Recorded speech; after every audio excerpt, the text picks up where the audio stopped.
Dear students, let us start discussion on today's newspaper, that is 11th May 2017. The first article is Triple Talaq and the Constitution. Here we have to see the legal status of Triple Talaq and also personal laws and their relation with Article 13 of the Constitution. Triple Talaq has different variants to it. As per a common understanding, any Muslim man, if he utters talaq 3 times, it is equivalent to divorce. But talaq-e-bidat, it involves uttering talaq 3 times in sequence. And talaq ahasan, it means there has to be 3 months of gap, 90 days of gap in uttering these talaq 3 times. And it has to be spread by at least 1 month. Each uttering has to be spread. So, there are certain checks and balances. But however, talaq-e-bidat is practiced which is not accepted by Muslim Personal Law Board. And second, our constitution has got originated from Constitution Assembly, and personal laws are said to be originated from sacred texts of God. And as per the Article 13 of the Constitution, state shall not make any law that violates fundamental rights. So what is the definition of the word law over here? Does it cover personal laws? Bombay High Court has clarified that in Narasu Appamalli case. In this, what it stated is, only the laws in force and codified laws comes under the definition of law under Article 13. It means as personal laws other than Hindu code is not codified, personal laws or Muslim personal law do not come under the ambit of Article 13. So it means that the Constitution or personal law provisions, if they violate the Constitution, then also they cannot be questioned. So now the matter before the Supreme Court is triple talaq, is it violative of equality and freedoms which are stated in our Constitution? Now if you see historically Supreme Court judgments, Supreme Court tried to reform the religion from within rather than imposing itself from outside or imposing external factors into the religion. So we have to wait for the Supreme Court and see its judgment. So the objective of learning this article is this. Article 13, how is it related to Constitution? How personal laws are being interpreted as per our Constitution, that we need to understand. And once the Supreme Court judgment comes with it, we can update our class notes.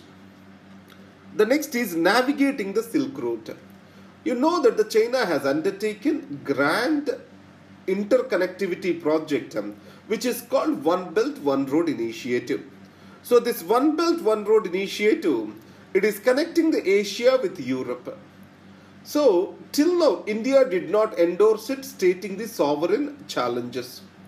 Because China-Pakistan Economic Corridor, it is moving through Gilgit-Baltistan region over which India claims its sovereignty. So, Ambassador of China to India has recently stated that this can be sorted out. If necessary, China is ready to change name of CPEC and also has given 4 points to solve the problems between India and China. One is, Treaty of Cooperation has to be negotiated, and there has to be convergence between One Belt One Road Initiative and India's Act East policy, early harvesting of border issue, free trade agreement. These are the 4 proposals he brought in. So this article talks about advantages India can have by joining the Silk Road. So India, if it wants to grow as $10 trillion economy by 2032, so India need to have an advantage of connectivity. And India is at this point of time, though proposed for Mausam, Project Mausam, it is not financially in a position to implement the same. And second thing is, there can be synergies between infrastructure developed by China and information technology developed by India. So which India can reap in. These are the points which this article talks about. A new day in Seoul. A new president has come in South Korea. His name is Moon Jae-in. You know that Park Geun-hye, she has been removed or impeached from her office on corruption charges. What are the challenges before Mr. Moon? So you know that the tensions are rising in Korean Peninsula and relations of South Korea with China are at all-time low. The reason being, South Korea has allowed United States of America to deploy THAAD missiles. And these missile batteries China fears that are going to spy on its nuclear establishments. And the third thing is, internal to South Korea, chaebols have to be regulated. New corporate governance norms have to be brought in and accountability has to be set in these family-owned conglomerates like Hyundai, Samsung, LG, etc., which are South Korean major industrial majors. So these are the challenges before Moon. And Moon has clearly stated that he is ready for negotiations with North Korea if necessary. That shows his open-mindedness and it is a welcome step. And this article is not all important. Now let's go to the OpenEd page. It is not the machine. It is about EVM tampering. So it is being demonstrated by AAP in Legislative Assembly that EVMs can be tampered. It is unnecessary hangama that is being done by AAP. It has to, or else it has to accept that people are getting themselves distanced from its confrontational politics. So what people need are more developmental politics. That is what my point on this is. And peace in Palestine.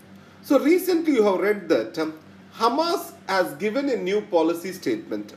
Before that, you have Gaza Strip and on the other side you have the West Bank. This Gaza is under the rule of Hamas. West Bank is under the rule of Fatah. Now Hamas is an extremist organization and it never recognized the existence of Israel and also peace agreements that reached with Israel. And Israel is practicing blockade of Gaza. So Gaza now, if it has to get any support, it has to be only from Egypt. And once Muslim Brotherhood, Mr. Morsi lost in Egypt and army has come back.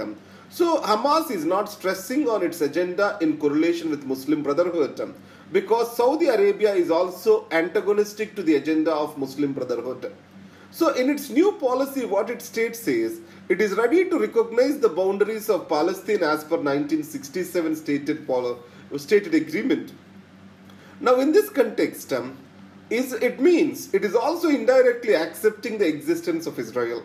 In this policy, it has also stated that its war is not against Jews or people of Israel, it is against state of Israel.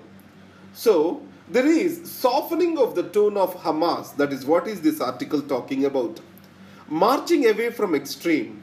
It is about French elections. You know, Front National of Marine Le Pen has grew in its significance and more than 11 million votes it has got in these elections, which is very significant. Now, what are the challenges or what is the agenda before President Emmanuel Macron, the youngest president of France? The first is kickstarting economy. The unemployment rate is highest. And so, he has to bring in new employment opportunities. So for that he says that there is $60 billion or $50 billion close to that is going to spend money. And at the same time, European Union is facing existential crisis. So how to bring in stability in Europe is a major question. So in this context, already it has been proposed that there has to be European federalism. So how this agenda will be taken forward is a major question. And second thing, experts say that there has to be greater economic integration and fiscal integration. So, European Central Bank has been discussed and common budget has been discussed for European Union. So, how this agenda will be taken forward, that is the second challenge.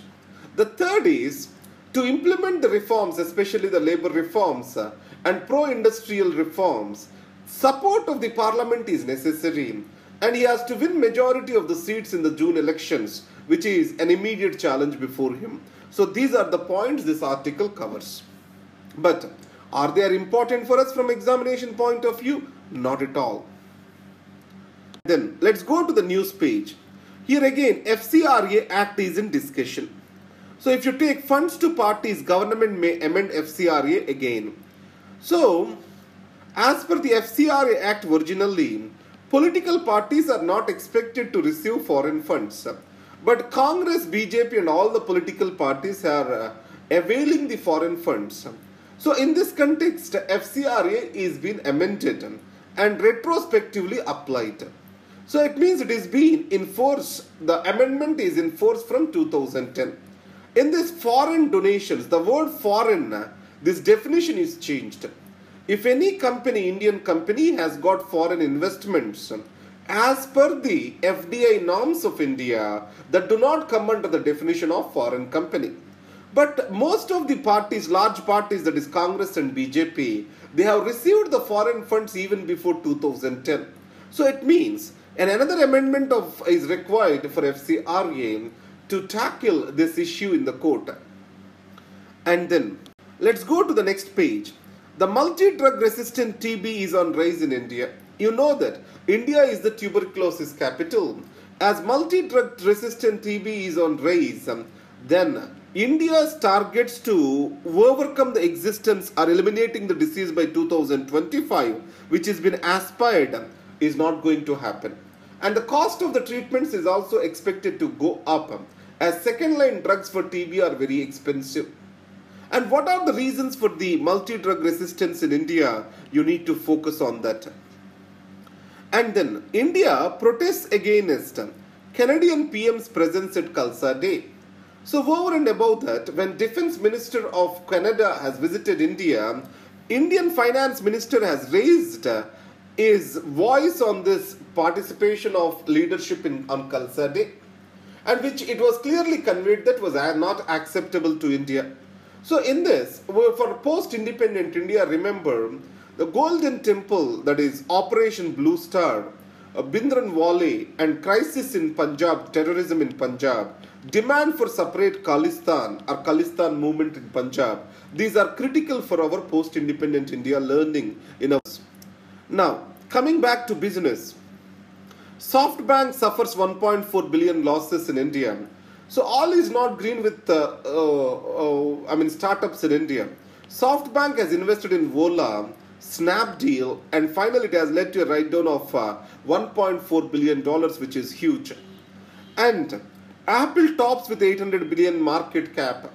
If you see, if one company has $800 billion as a market cap, it is much bigger than the size of economy of many countries.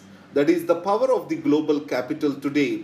That is the power of the multinational companies which are able to bend the rules to their advantage across the world. So that's the point which I want to drive here. Now let's see the notes. Already we have discussed about the triple talaq and Indian constitution.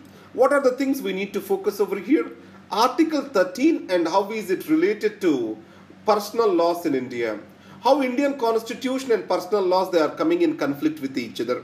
Navigating the new Silk Road, there are no much points over here. Just remember 4 proposals that have come from the ambassador of China. A new day in Seoul, a new president has come up, that is Moon Jae-in.